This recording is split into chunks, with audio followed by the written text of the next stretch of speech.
Dari topik pilihan kita beralih ke informasi emiten pilihan pemirsa, di mana emiten pertambangan emas PTJ Resources Asia Pasifik Tbk atau PSAB mencatatkan kinerja yang impresif di kuartal pertama 2024. Penjualan perseroan melesat di 283% secara year on year dan berhasil membalikkan laba bersih dari sebelumnya mencatatkan rugi bersih di waktu yang sama di tahun sebelumnya.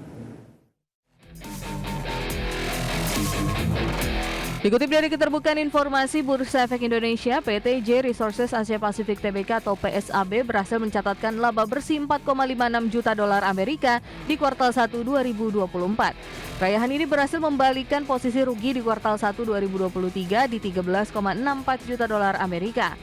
Di tengah catatan positif laba bersih, pendapatan datang dari penjualan emas perseroan yang mencapai 62,83 juta dolar Amerika, melonjak 283% year on year dari penjualan di kuartal 1 2023 yang sebesar 22,2 juta dolar Amerika. Kenaikan penjualan ini didukung kenaikan jumlah produksi di kuartal 1 2024 yang mencapai 33.272 troy ounce dibandingkan dengan jumlah produksi di kuartal 1 2023 sebesar 15.497 troy ounce atau melesat 251%. Selain itu juga didukung kenaikan harga jual emas rata-rata di kuartal 1 2024 sebesar 13% dibandingkan dengan harga jual emas rata-rata di kuartal 1 2023. Pencapaian produksi di kuartal 1 2024 sudah mencapai 35,5% dari total produksi di 2023. Di sisi lain, PSAB mencatat laba kotor sebesar 24,74 juta dolar Amerika, naik 179% dibandingkan kuartal 1 2023 di 13,79 juta dolar Amerika. Laba operasional perusahaan mencapai 12,19 juta dolar Amerika, naik 243% year on year dari tahun sebelumnya di 5,014 juta dolar Amerika. Berbagai sumber IDX Channel.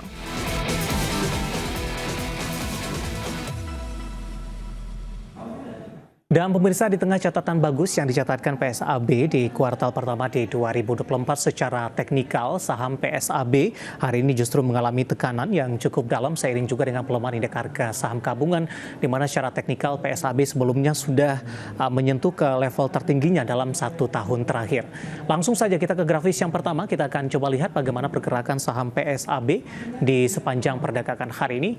Di penutupan hari sebelumnya, pemirsa, PSAB ditutup di level 166, di pembukaan di 167, kemudian pada pukul 9:05 ini mengalami penguatan untuk posisi dari PSAB di Rp168 per saham, dan pasca menyentuh ke level ini saham PSAB lebih cenderung tertekan dan berbalik ke zona merah, pemirsa, hingga di 166, 164 dan 162 di pembukaan sesi kedua, dan level yang sama posisi saat ini beberapa menit jelang penutupan level terendah intraday hari ini di Rp160 per sahamnya.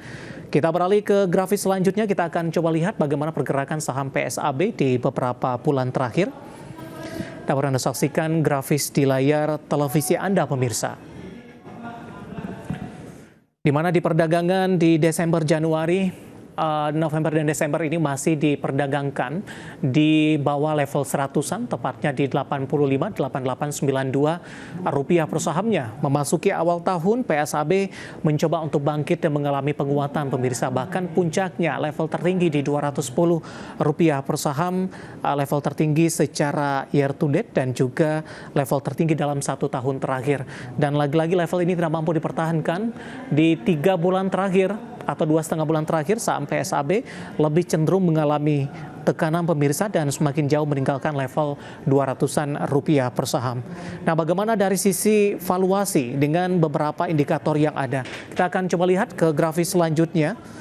Dapat Anda saksikan juga di layar televisi Anda dengan beberapa indikator seperti price to earning ratio dari PSAB minus di 28,00 kali, PSR-nya di 1,65 kali, PBV-nya di kisaran di 0,96 kali, dan PCFR-nya 4,90 kali. Kombinasi secara fundamental, teknikal, dan juga dari sisi valuasi, dan semoga bisa menjadi salah satu referensi untuk Anda.